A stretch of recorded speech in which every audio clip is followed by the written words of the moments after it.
E o termo microcervejaria, assim, é interessante a gente pensar que ele quase sempre está associado a uma empresa que visa produzir cerveja com diferencial local, né? Atendendo argumentos de tradição ou qualidades que sejam características daquele lugar. Ela diz muito sobre o lugar, é muito interessante você beber a cerveja fresca, né? Que é produzida localmente. Normalmente quem se interessa pela cerveja artesanal tem esse cuidado, né? E esse esforço. Importante a gente pensar sobre isso aqui também, porque no Brasil a ideia de cerveja refrescante é muito forte, assim. Então nós ficamos muito tempo com o mercado dominado, né, por uma cerveja de origem Pilsen, assim, e que tem esse apelo de refrescância muito grande, e a gente não pode se esquecer disso, porque na pesquisa que eu vou mostrar um pouquinho mais pra frente, ficou claro que as cervejas especiais, elas estão, as especiais ou as artesanais, né, as pessoas, o consumidor comum, quase sempre vai associar essa cerveja a uma situação de consumo intimista, dentro de casa, em casal, com casais de amigos, com pequenos grupos, em bares mais refinados. Então é importante a gente ter em mente de que a comunicação sobre cerveja, de um modo geral no Brasil, ela é feita sempre com a cerveja refrescante na praia, o verão, as grandes festas do carnaval, da concentração urbana. Então, assim, a gente tem aí dois pontos que as pessoas veem como pontos diferentes, que é o popular consumido na rua e o intimista mais elegante para ser consumido no lugar interno. Então a gente precisa encontrar aí qual seria o nosso ponto intermediário para lidar com essas duas coisas e ensinar o público consumidor mesmo de que a cerveja não precisa só ser essa loira gelada que vai ser refrescante, né? E para a gente conseguir encontrar aí um outro lugar para o consumo dessa cerveja e que ele tem tanto valor quanto e que pode trazer aí experiências bem diferenciadas. Quando a gente fala em olhar para fora, é importante que a gente entenda os concorrentes, então, quem são aqueles com quem nós estamos concorrendo quando o consumidor deixa de comprar o nosso produto, o que ele está comprando no lugar desse produto, e também as nossas referências, que são aquelas marcas, produtos, aqueles grupos, para que a gente pode olhar e ver que eles já fizeram um trabalho que pode servir de inspiração para a gente. Durante esse projeto, a equipe que estava desenvolvendo e mais um grupo de cervejeiros, foi desenvolvida uma missão de benchmarking. O benchmarking é para identificar boas práticas, né, ou boas ações aí. E nós fomos lá no Vale da Cerveja, em Santa Catarina, na região ali de Blumenau, e fizemos 8 visitas técnicas em alguns estabelecimentos onde a gente buscou, enfim, assim, essas 8 marcas que vocês estão vendo aí, se tem alguma delas que vocês conhecem ou não conhecem, assim, a gente encontrou valor em todas elas, e a conversa que a gente teve, especialmente com o pessoal que levou essa marca Vale da Cerveja, né, que construiu essa marca Vale da Cerveja, que é que é um nome de local, né? Então, assim, todo tipo de negócio que está nesse local pode se valorizar, né? Com dizer esse nome. Então, se a gente tem uma marca Vale da Cerveja forte, qualquer um dos negócios que usar essa marca na sua comunicação vai ter valor, né? Então, a gente primeiro fez uma visita na cervejaria Schornstein, que é na cidade de Pomerode, se não me engano. E essa cervejaria, assim, teve uma coisa muito interessante, que muito além do seu processo, né, ela tem um espaço muito interessante para receber o consumidor dentro da sua fábrica. Então, embora a gente tenha conhecido o espaço da fábrica, a gente tem um espaço de degustação, um espaço onde é mostrado um vídeo sobre a empresa. Isso é muito legal, porque se o cliente tem uma boa experiência na visita ele conhece os processos, ele conhece o local, ele conhece quem está fazendo aquilo, a tendência é que ele crie uma relação afetiva com aquela marca é muito maior. E a tendência é que ele experimente aquele produto com uma outra vontade, assim, né? Uma outra disponibilidade para entender que produto é aquele. Então, é interessante que a gente vê esse nome aí, né, de origem alemã, e essa própria cidade de Pomerode se vende, assim, né, como a cidade mais alemã do Brasil. Então, eles têm muito essa característica alemã lá na cervejaria deles, recebeu, enfim, trouxe vários insights pra gente aí durante o projeto. Depois nós fizemos uma visita na cerveja Blumenau, na cervejaria Blumenau. Também tem um espaço bem interessante, a cerveja deles tem uma parte, a cervejaria deles tem uma parte que é aberta para o público visualizar como que está acontecendo o processo lá dentro.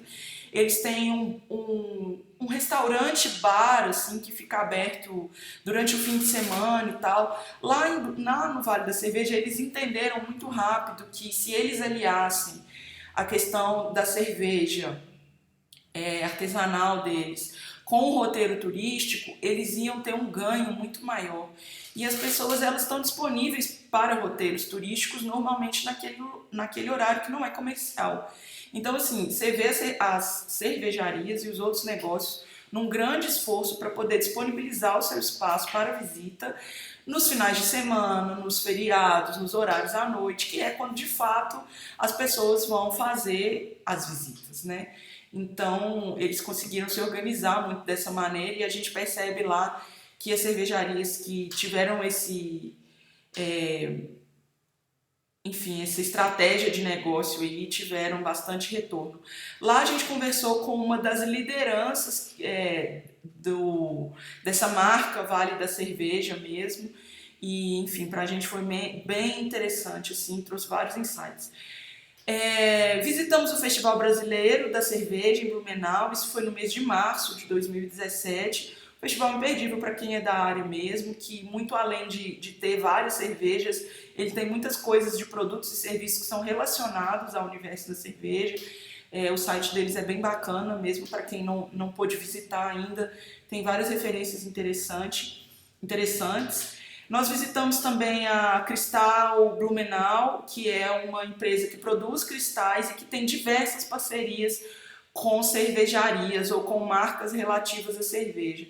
Por que é interessante? Porque quando a gente está falando de Vale da Cerveja, tudo que for relativo a isso tem seu valor. Então, uma visita, o roteiro turístico de uma visita às cervejarias pode passar por essa empresa que produz cristais, né? Que são as taças que o pessoal vai consumir. Algumas taças já podem até sair com a marca das empresas, dependendo de como que essa parceria for feita. E eles têm uma loja no final, assim, é praticamente impossível que alguém faça uma visita lá na cervejaria, na Cristal Blumenau, gostando de cerveja e não saia com pelo menos algumas taças na mão ali do tipo de produto. Então, assim, fomenta a economia local de um jeito muito interessante. Visitamos também a malteria Blumenau, que produz maltes especiais. É uma malteria brasileira e eles produzem malte com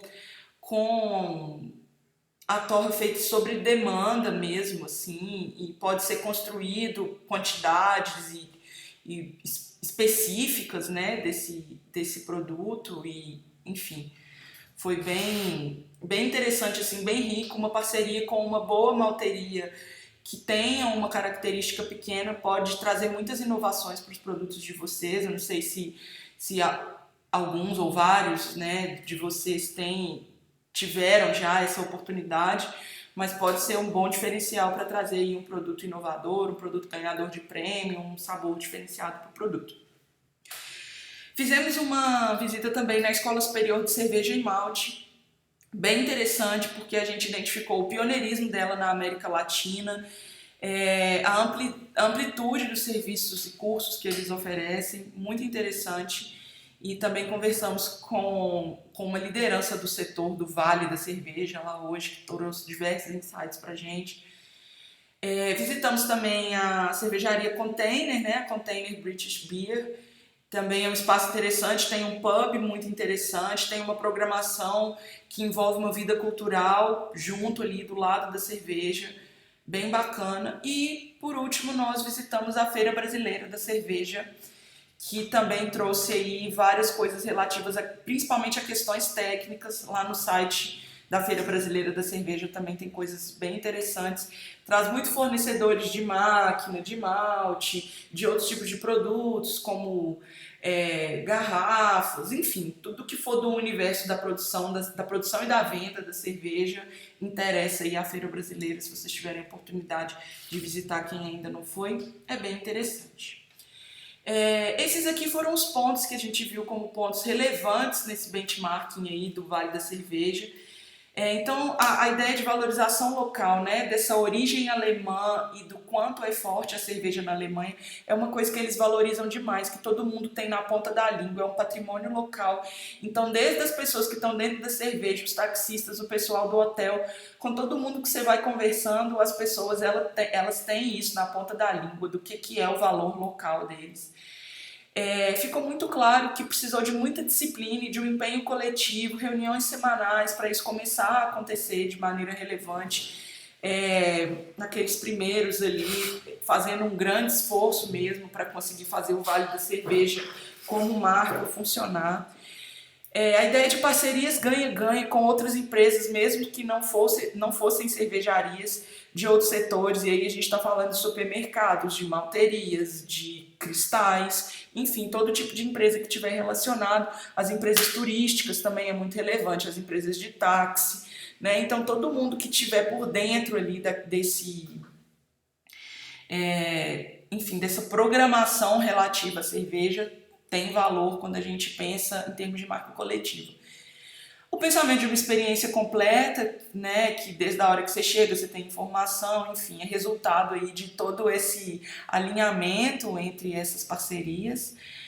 Muito legal a oferta de produtos e serviços deles, uns souvenirs de muita qualidade. Então quase todos os lugares que a gente visitou, os produtos associados à cerveja para venda, e aí não só os associados diretamente, como cristais e abridores de garrafa, mas camisetas, quadros, enfim, tudo isso, bolachas, né? Tudo isso que é do universo ou do interesse dessas pessoas, itens presenteáveis com uma qualidade muito bacana e que somam aí na divulgação da marca e nos valores, né, que estão sendo trabalhados. Eles investem bastante na comunicação para o público, e aí é legal porque eles investem coletivamente. Então a marca Vale da Cerveja aparece para todo mundo e todo negócio que tem essa marca ganha seu valor. Eles têm eventos temáticos com calendário bem definidos, com apoios de entidades como a prefeitura local, né, e outros atores locais, o Sebrae local, enfim. Eles têm calendários definidos, então assim, quando você pega o calendário lá de Blumenau, pelo menos uma vez a cada 2, 3 meses você tem um evento relativo à cerveja acontecendo. E lá a gente percebeu um pioneirismo muito grande na cerveja como valor de grupo ou na região aqui no Brasil, porque hoje é uma região que as pessoas já conhecem como produtora de cerveja, então eles conseguiram esse valor de serem reconhecidos como grupo, como valor local primeiro.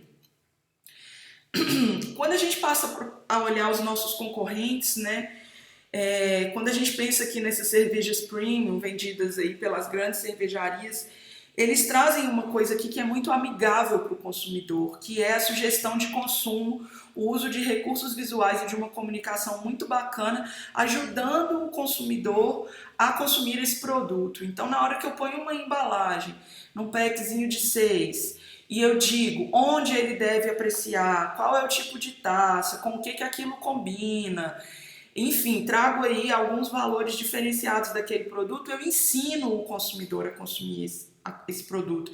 E ele vai se sentir muito mais seguro em comprar aquilo. Porque o nosso medo de errar quando a gente está comprando um produto pela primeira vez é muito grande, nós como pessoas, como consumidores. E se eu tenho alguma coisa naquela embalagem ou naquele discurso, ou enfim, se eu tenho alguma segurança na compra daquele produto, a tendência é que a minha compra seja muito mais assertiva e segura. Temos um exemplo aqui